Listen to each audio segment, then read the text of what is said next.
Ada materi self-learning terdiri dari 3 kompetensi. 1 kompetensi dasar, 2 kompetensi pilihan, dan 3 kompetensi inti. Kompetensi dasar terdiri dari 7 materi yang kita peroleh. Yang pertama, rute pembelajaran self-learning.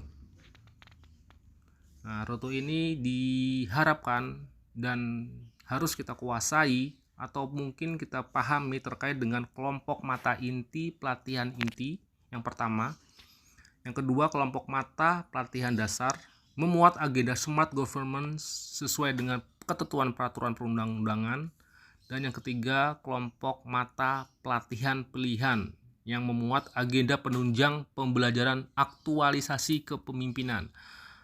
Nah, ini dijelaskan rute pembelajaran dari tahapan self-learning ke e-learning sampai dengan pembangunan komitmen bersama. Nah, ketiga tahapan ini sudah kita lalui, kita masuk kepada tahapan klasikal, di mana di tahapan klasikal tahap 1 ini kita hot atau menghindari pekerjaan yang ada di kantor kita masing-masing. Jadi kita diharuskan dalam pendidikan ini, dalam pelatihan ini untuk fokus. Setelah tahap 1 klasikal, kita ada aktualisasi kepemimpinan kinerja. Nah, di sini kita mempelajari kurikulum pilihan dan mengerjakan kuis kurikulum pilihan di dalam tahapan self-learning sebelumnya. Lalu yang terakhir ada pembelajaran klasikal tahap 2. Oke. Lalu di digital skill dalam penyusunan kebijakan. Kita langsung ke babnya, bab pertama. Ada petunjuk juga di dalamnya. Nah, ini ada latar belakang di bab 1 pendahuluannya. Ini sangat penting, kita harus bisa memahami, memaknai, bahkan menginterpretasikan daripada latar belakang pelatihan di materi ini. Yaitu bagaimana kita mengetahui smart government, effective government, bahkan bagaimana proses pengambilan keputusan seorang pimpinan untuk memperoleh added value ketika berhasil menguasai kompetensi yang terkait dengan digitalisasi. Ini ada deskripsi singkat tujuan pembelajaran, materi pokok dan submateri pokok. Di dalamnya terus sampai dengan bab 2 ya. Di sini dijelaskan konsep dasar dan ruang lingkup kepemimpinan digital. Jadi memang ada beberapa faktor yang mempengaruhi leadership dalam digitalisasi.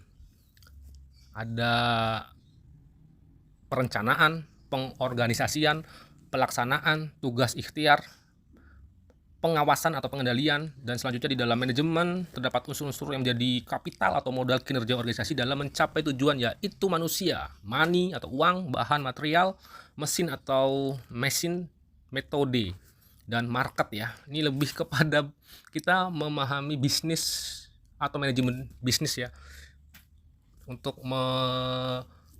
mengetahui zaman yang sedang berkembang. Lalu yang paling titik beratkan dalam materi ini adalah manajemen, di mana manajemen adalah proses kerja organisasi dalam rangka mencapai tujuan melalui orang lain. Nah, kerjasama, komunikasi, kolaboratif ini menjadi poin penting.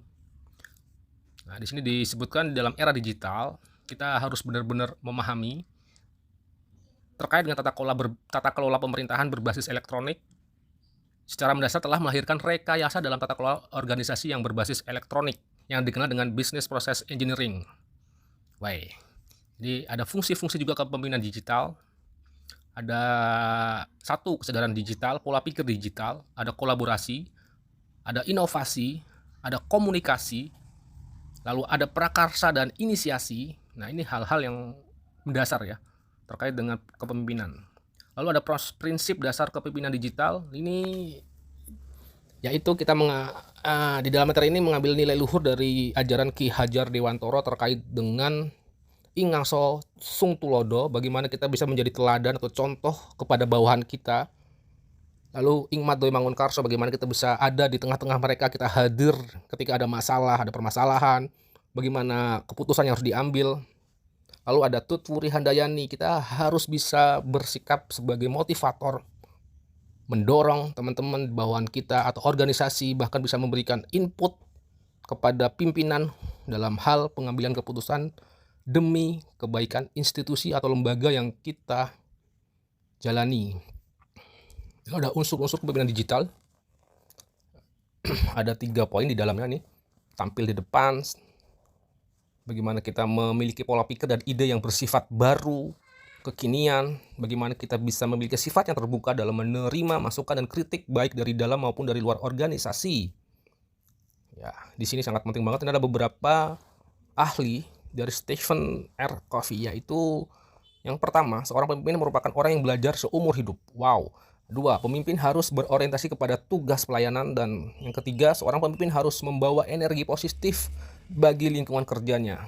Ini hal-hal yang sangat penting kita pahami harusnya. Lalu ada kompetensi kepemimpinan digital terkait dengan bagaimana kita membudayakan komunikasi yang baik dengan visi yang kita miliki. Kita bisa paham digital, seperti apa teknis dan tahapannya. Lalu kita bisa mengadaptasi atau beradaptasi atau memberikan pelajaran penting kepada situasi dan kondisi di organisasi kita dan hal-hal eksternal. Untuk selanjutnya kita bisa membangun strategi dan inovasi, serta yang paling penting kita bisa memilah dan mengidentifikasi resiko yang akan terjadi. Nah, ini dia ada beberapa ragam tipe kepemimpinan digital. Ada karakter kepemimpinan, ada tipe kepemimpinan situasional. Ini kita lihat karakter kepemimpinan itu menurut Bass ya. Ada beberapa ahli yang menyatakan bahwa karakter individu yang melekat pada seorang pimpinan meliputi kecerdasan, kejujuran, kematangan, ketegasan, kecakapan berbicara, kesupelan dalam bergaul, maksudnya luwes, status sosial, ekonomi, dan lain-lain. Banyak hal yang menjadi serapan untuk kita ya, untuk meraih konsistensi dan komitmen yang kita ambil. Ini ada tipe kepemimpinan yang situasional, ada tipe kepemimpinan yang efektif, ada tipe kepemimpinan yang kontingensi, yaitu kepemimpinan yang mengedepankan pada situasi kerja dan budaya organisasi. Pencapaian tujuan organisasi memperhitungkan faktor situasi dan kondisi organisasi baik internal maupun eksternal. Ada model kepemimpinan digital di bab 3. Kita langsung masuk ke dalam materi yang paling penting, yaitu kepemimpinan e-government. Dimulai ketika penggunaan teknologi informasi menuai sukses di wilayah bisnis atau dikenal dengan istilah e-commercial. E-com telah merubah cara orang melakukan komunikasi, bekerja, dan melakukan bisnisnya dalam rangka meraih kesuksesan ya. Namun sebenarnya e-government tidak selalu berwujud penggunaan internet dan website, tetapi mencakup semua pemanfaatan berbagai media elektronik dalam penyelenggaraan pemerintahan. Jadi posisinya dia adalah protagonis ya. Pemerintah itu protagonis dengan perkembangan zaman yang ada, jadi bisa ke atas, bisa ke bawah, bisa ke samping, ke atas, dan seterusnya. Jadi fleksibel sifatnya atau luas ya. Jadi sistem pengelolaan relasi baru yang bersifat timbal balik, pemerintah dan berbagai kepentingan melalui pengembangan media berbasis teknologi informasi. Ini kemudian menjadi menggurita. Ini nggak usah nih kayaknya. Lalu ada kepemimpinan elektronik.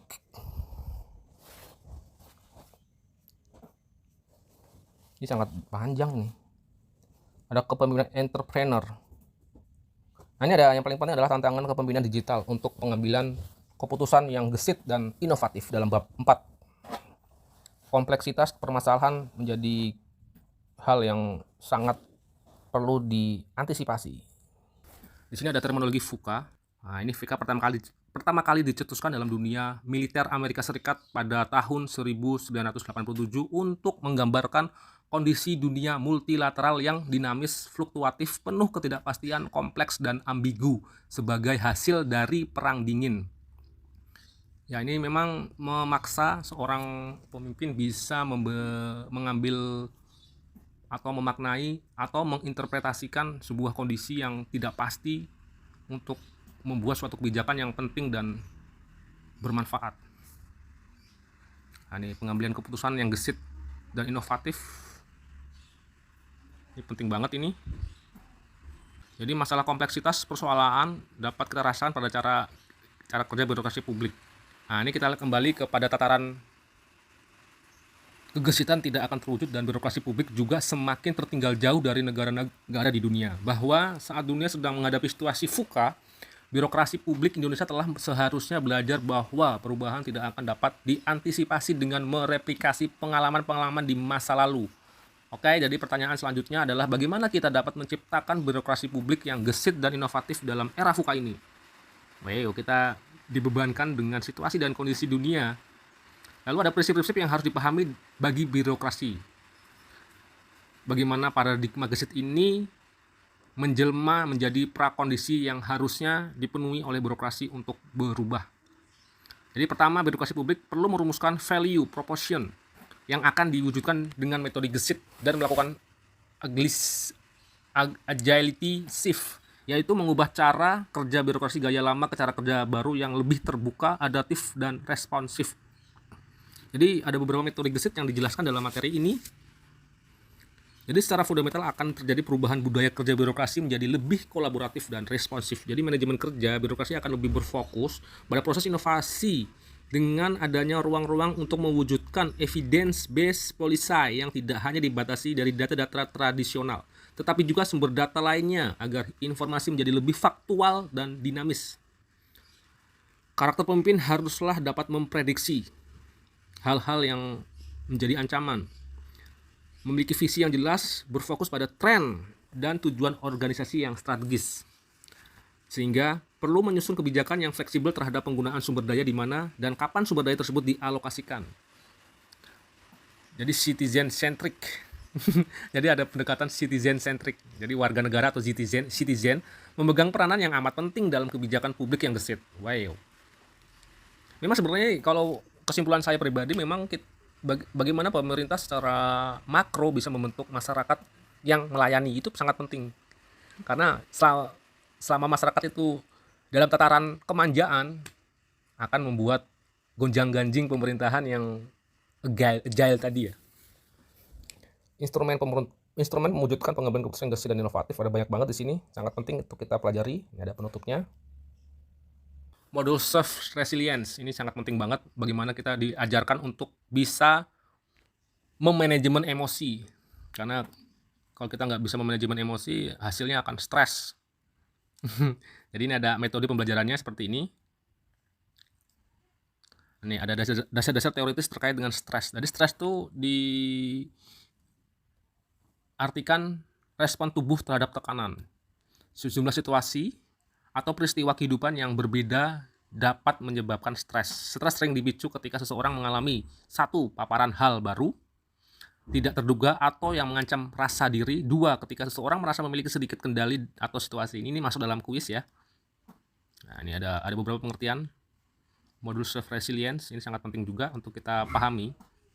Nah, ini kita paham dulu pengertiannya ya. Resiliensi adalah kapasitas dan proses dinamis untuk mengatasi stres dan kesulitan secara adaptif sambil mempertahankan fungsi psikologis dan fisik yang normal. Resiliensi adalah sebuah proses dinamis beradaptasi dalam menghadapi kesulitan, trauma, tragedi, ancaman, atau sumber stres yang signifikan. Kapasitas ini memungkinkan seseorang untuk bangkit dari kesulitan, ketidakpastian, dan kegagalan. Kemampuan ini sangat dibutuhkan menghadapi dunia dan pelbagai kejadian yang berubah dengan cepat dan cenderung menjadi sumber stres. Resiliensi diri yang baik memungkinkan manusia menghadapi stres dengan lebih baik dan dapat dikendalikan. Kemampuan ini sangat penting bagi seorang pemimpin yang mengelola banyak sumber daya. Strategi mental meningkat resiliensi diri antara lain meningkatkan fleksibilitas kognitif dan meningkatkan hubungan konektif. Jadi seperti itu untuk modul ini. Kita menuju keterampilan resiliensi, mengenali, menghubungkan, dan melakukan. Selanjutnya ke materi mengelola hubungan kerja produktif antar generasi. Jadi dari judul ini kita dipaksa atau bahkan diajarkan, dibekali untuk bagaimana bisa mengelola hubungan kerja yang produktif melalui komunikasi, melalui kolaborasi, dan melalui media lain, sarana lain yang memanfaatkan teknologi informasi ya, bisa WhatsApp, bisa email, dan seterusnya. Langsung ke babnya ya. Ini ada bab 1 pengantarnya. Jadi fenomena hadirnya beragam generasi di dalam organisasi publik menjadi hal yang menarik untuk didalami. Pada banyak organisasi publik, saat ini terdapat individu yang berasal dari generasi yang berbeda. Perbedaan generasi ini bukan hanya terletak pada rentang waktu tahun kelahirannya saja, namun juga pada pola kerja, nilai, budaya kerja personal, keterampilan, minat, etos kerja, etika, dan loyalitas kerja, serta keinginan atau kebutuhan pengembangan diri. Nah, memang sangat beragam ya ketika kita berjumpa atau berdekatan atau satu rekan dengan generasi yang berbeda. Namun itu malah malah menjadi potensi untuk mengembangkan sebuah budaya kerja yang efektif. Jadi kita tergantung bagaimana pengelolaan seorang pemimpin terkait dengan generasi tadi atau lintas generasi. Ya, ini ada beberapa tujuan pembelajaran ini. Ada di bab 2 nih, lingkungan kerja lintas generasi di birokrasi Indonesia. Ada beberapa para ahli memiliki perbedaan dalam mengelompokkan, mendefinisikan generasi. Ini ribet lah, ada generasi X, Y, dan seterusnya. Jadi intinya dalam materi ini kita diajarkan, dibekali, dipaksa bahkan untuk bisa menerima lintas generasi di lingkungan kerja kita dalam kerangka pencapaian tujuan dari organisasi. Yang pasti bertumpu pada struktur organisasi ya. Oke, kita masuk ke instrumen pemetaan sikap dan perilaku peserta pelatihan. Ini ada beberapa pengantar. Ada beberapa kriteria sistem pemetaan. Nah, ini penting nih. Guna merumuskan instrumen pemetaan yang berupa kuesioner berskala penilaian, maka perlu dipertimbangkan beberapa hal. Antara lain, 1. Item penilaian disajikan dalam bentuk perilaku praktis yang bisa dilakukan atau diamati dalam keseharian kerja. Yang kedua, apabila merujuk pada kompetensi yang sifatnya soft skill, misalnya kompetensi manajerial, maka parameter leveling yang ditetapkan harus jelas. Hal ini bertujuan agar dalam pemanfaatan hasil pemetaan juga terjamin. Yang ketiga, konteks pengukuran dalam model persepsional diarahkan untuk mengembangkan diri dari pengisi nilai, rate, sehingga terbebas dari beban imbas dari keluaran pengukuran. Yang keempat, sedapat mungkin hasil dari pengukuran tidak menjustifikasi fit dan proper seseorang terkait dengan jabatan atau posisi saat ini. Yang kelima, hasil pengukuran harus dapat dimanfaatkan dan disampaikan oleh setidaknya atasan atau coach yang dilakukan dalam model dialog dua arah untuk keperluan pengembangan kompetensi. Ini yang menjadi 5 tolok ukur menurut saya. Ini ada beberapa unsur pemetaan sikap dan perilaku terkait dengan integritas. Jadi integritas itu artinya adalah konsisten, berperilaku selaras dengan nilai, norma, etika, jujur, hubungan dengan manajemen, rekan kerja, bawahan langsung, dan pemangku kepentingan, menciptakan budaya etika tinggi, bertanggung jawab atas tindakan atau keputusan beserta risiko yang menyertainya. Jadi itu sangat penting.